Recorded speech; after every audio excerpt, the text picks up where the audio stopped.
Just a fun question that's going on here in the comments. Uh, what is your Carson Beck stat line prediction? So Raised Kane here says 3,800 yards, 40 TDs. JD JD over here says not 40. Says low 30s. You know, where are you thinking Carson Beck's gonna end up this year? I would say, I mean, I would definitely not say 40s. I would definitely say like maybe I could definitely see a decent amount of picks because he's not he's not Cam Ward, but I think he might throw a couple picks, might make a bonehead decision here and there. I'll call it 30 touchdowns, maybe 3,500 yards, maybe 3,500 yards, maybe like 32 touchdowns, and I'll say maybe 9 interceptions. I think it'd be just a solid season, Mm-hmm. a season that you would be saying that's a respectable season.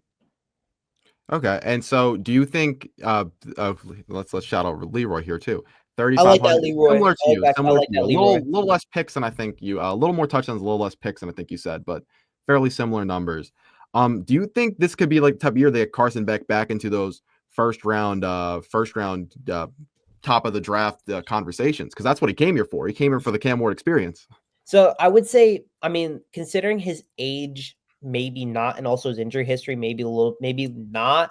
But I do think maybe he'll put himself in that situation where you have some like if he plays a very good season, he can get himself into maybe a top 4 rounds, maybe, and and if he plays to that level, my first thought is like almost like a Jake Fromm or someone to be like I don't know, maybe a guy that could even play. I don't know. He could be a very good career backup. I don't know. Maybe starting quarterback would be his peak, like a fine starting quarterback. I'm not sure. I would say he'll be an elite level quarterback that would be drafted in the first round. I would probably say he might be in that career backup level, or where his career best would be a starting role for a year or two. I mean, and just to kind of look at him, I mean, he fell very far after his last season in Georgia, and I think which is why he originally declared probably didn't like the things he was seeing, in all honesty, and then decided to come back. Which I mean, given the current state of the QB room, we're very grateful that he decided to do that. But yeah, I think he can work himself back in. I honestly think he could potentially work himself back into that first round convo because just look at the quarterbacks that are potentially coming out of this draft this year. There's a lot of hype in a lot of different areas that you can look at, but nothing really like bona fide going into the year. This guy's definitely going to be in the first round convo, like we had a few years ago when like going into the year, you knew it was going to be Caleb Williams was going to be there, Drake May was going to be there. A bunch of different guys there was going to be a heavily stacked first round draft class. Like there's a lot of names being thrown around, but I don't think there's anybody yet where the league is like definitely this guy's going to definitely be there. Cade Klubnik I think is a name I've consistently seen thrown around the first round convo, but I think Drew Aller's been thrown around the first round convo, but I don't think this QB class is stacked enough for where a huge Carson Beck year can't get him back into the first round. So I mean, I'll say this, that in 2023 with Georgia, he threw 3,900 yards, 24 touchdowns, 6 interceptions. Do you think I think that could be a first round pick. I do think that could be a late first round pick in my eyes. Yeah, I mean, sorry, you can finish. Do I think no, actually you go. I want to. Oh yeah, no, I'm just saying, especially the way he plays, like he has necessary talent. I think there's concerns about whether or not, like, if what he does when pressure hits him and what he does when the system isn't perfect. It was the drops last year, the inconsistency from that Georgia Tech. I mean, that Georgia offense was kind of the reason why we saw his play dip. And so, if he can given the state where this Miami offense is in, where we don't know who the receivers are, we don't know how this offense is going to look. If he can kind of have a big year with all those things in flux with the Miami offense, I think he could definitely work himself back into the first round conversation. And definitely, I mean, I don't know, it's hard to project a guy to go from out of top 4 round combos to number 1 overall. But I mean, we kind of saw Cam Ward has a special season, so I'm not going to predict the Cam Ward like season.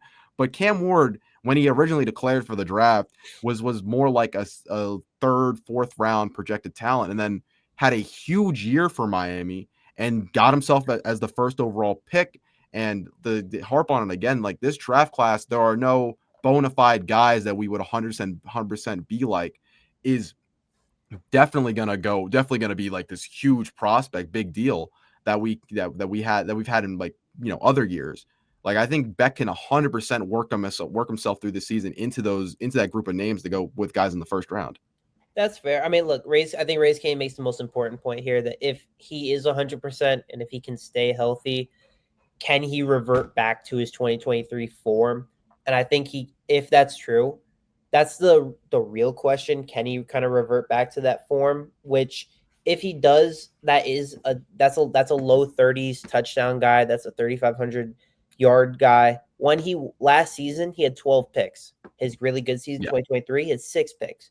Maybe you're looking at something in the middle there. He had 28 touchdowns was his best season, 24 in 2023. Maybe if he throws, I think he could throw even more with maybe with the guys around him. I don't know yet. It's hard to really tell. He's gonna have a little more. He's gonna have some good running backs with him. It's hard to really tell. But if he is healthy, I mean that's a player that can absolutely lead you to the promised land Mm-hmm. because he's at least he can be a consistent guy. He's not maybe he's not a Cam Ward where he's going to improvise and make some absurd throws, but he's going to give you the stat lines that aren't, that they're not going to talk about on ESPN, but they're going to be consistent numbers that you need to see. Just the Mm-hmm. consistent numbers, consistent games. If he can go back to 2023 form, that is a player that can work himself back to the first round, but also a player that can lead Miami back to where he was. Yep. Also, I did forget about Arch Manning. Yep, yep.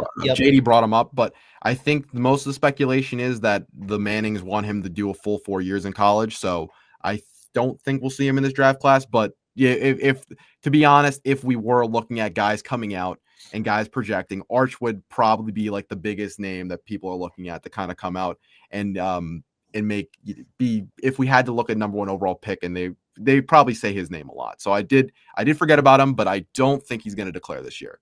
So Yeah. and yeah. This is another interesting point here I saw. Do you agree with that? Do we have depth in this QB room? I as much as I want to say yes, I'm gonna have to say no because look, Emory Williams is entering his 3rd year, and yeah, he has the experience. I guess you could say that.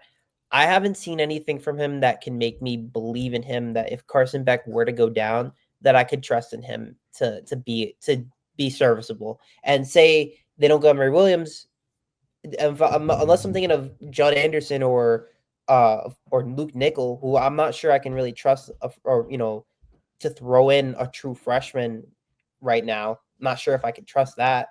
I'm not sure I really do like where the depth is at the Miami quarterback spot. I'll be honest with you, because entering the season, I don't know, maybe the bowl, I was a little worried about the fact that we might not have we might not have a quarterback. So I think that Beck did, in a way, he kind of saved us. So I don't know if Beck were to get hurt, we kind of have to go back to Emory, and I don't know if I can trust Emory as much. Mm-hmm. Yeah, I agree too. I don't have too much faith in the depth of this QB room just because as good as the things I've heard about Luke Nickel, we haven't seen him play in college yet, and I hate to throw a freshman out there to fully start. Yeah. So also I've seen this thrown around a little bit. Yeah. Any word on the ex BYU QB? I saw somebody mention it earlier. I haven't seen anything. I looked it up while we were talking earlier, but yeah, I have yet to see anything on Rhett's The left. only thing I saw was that he's going to unenroll from BYU, and he's going to Gotcha. enroll in whatever school it would be. And the Hmm. only school that I'm seeing any even word on is West Virginia. Hmm. So I haven't heard Miami. I know Miami's name was thrown in there just because of I mean the name helps. He's like also a very good player that Miami could use. I guess you could say that. It's a little late right now. I don't imagine Jake Retzlaff will come to Miami because No, I maybe think the he'd be a question QB is one. him going to Notre Dame. I think Oh, Notre that's Dame. been the question. Potentially, I haven't seen that one. That because I Notre Dame I believe haven't I heard. go back a little bit. That Sorry. one as well I haven't heard. The one I've heard the most is West Virginia. Yeah, JD brought it up earlier about him potentially going to Notre Dame because apparently the lines have moved. I'm not a gambling guy, but yeah, that would be very interesting. I haven't followed too much on the Reds left case, so I'm gonna Yeah. stay out of that. Yeah, but it would be very interesting if you get an addition this late Notre Dame Oh yeah, offense. that would really help Um, Notre Dame for sure. yeah, but I haven't looked into it. I haven't looked into it yet. But who's their quarterback? Because I know Riley Leonard isn't there anymore, I right? looked. I was doing research on it. I can't think of it at the moment. But while we're looking at that, I saw a really nice comment from Caesar here. And when Emory Williams did play against Clemson, he was fine. Fine is the only word I could really Yeah. use. Miami didn't really trust him, is the way I would see. They didn't really let him throw the ball a lot, and when they did, he I remember seeing some airmails that he made, but watching that game, he was consistently really just throwing a lot of CJ Carr, thank you. Um, he made a lot of good throw. He made a lot of short throws. He was making a lot of just quick passes, screens. Nothing really like impressive, I would say. Mhm. Something that you would expect any quarterback to really, maybe a backup quarterback to do. Yeah. That's not really what I would be really wanting from like a guy to really trust, to be honest with you. Yeah, yeah. I mean, and I like you. Emery gives you like the basic fundamentals of like Yes. your quarterback that you're going to want to step in. So I get it. He is serviceable if Beck were to go down for a few plays, or if Beck were Yes. to go down for maybe a game. But if Beck were to go down for long stretch of the season, is where like you really worry. Like if Miami's not in a soft Yep. spot of their schedule and they're trying to fight for the playoff, like I'm worried if Emery's coming in to play a long stretch of games. And going, but like you mentioned that Clemson game, like I remember watching it. It was a lot of check down Yeah. screens, and they gave him a couple throws every now and then. But I mean, and yeah, agreeing with JD over here, like he's a little bit inconsistent. He gives you those fundamentals, but like it's not to the point consistency enough where you're like that could be my backup QB for a long stretch of Yeah. time. And that's Serviceable is the word. It's got it. It's that's I think serviceable. it's the Yeah, only word serviceable, we could really 100% think the of word. because so the Clemson game, yeah, and then FSU. I remember the offense was struggling for a little bit, but he was trying to make Mhm. some plays. I remember seeing that he was trying to go for the deep ball here and there. Wasn't really getting. Again, this was He hit the one to uh Jacoby George, which was ridiculous. yes, I mean, yes, crazy yes. play. It was between two DBs, and he just goes off for 75 yards. And then But he makes an incredible effort. He yeah, wanted to die for the team. the play that got him hurt. Like, I Yeah, mean, I'll 100% agree on this. Emery is seems everything I've heard about him seems like a oh, he's a great dude, great guy. and like is honestly the perfect backup if you take into character kind of a guy you want to be in your locker room 100%. But Yep. it's just like the long stretch of games is where like he Yes. can be serviceable in spots, but Miami's run game and defense really have to Yeah. compensate for that. If you're telling me that Carson Beck, some unfortunately, like say he's not 100% for Bethune Cookman and or USF, and you want me to throw in Emory Williams, or even maybe an ACC game, you want me to throw in Emory Williams? Okay, like fine. You telling me he's got to play the rest of the season, and you're kind of relying on him to be the leader of maybe a playoff team. I don't know if I can necessarily back that. I would be a little more skeptical. I would say that. But yeah, serviceable is absolutely the word I would use to describe Emory Williams. And it's honestly it's a good question. It's a good thought to have when talking about the quarterback room. Definitely look into the future. Yeah, I mean, there's some guys like we mentioned Luke Nickel, Darion Coleman, who committed to Miami is another name to Yeah. yeah, I mean, also just Dookie. Yeah, Dookie Dollars over here. Yeah, 100% should have been Oh, picked. Oh, 1,000%. 1,000%. 100% should have been picked. But it kept Miami in the game. And then Emery put his life on the line, trying to die for that first down. So Yeah.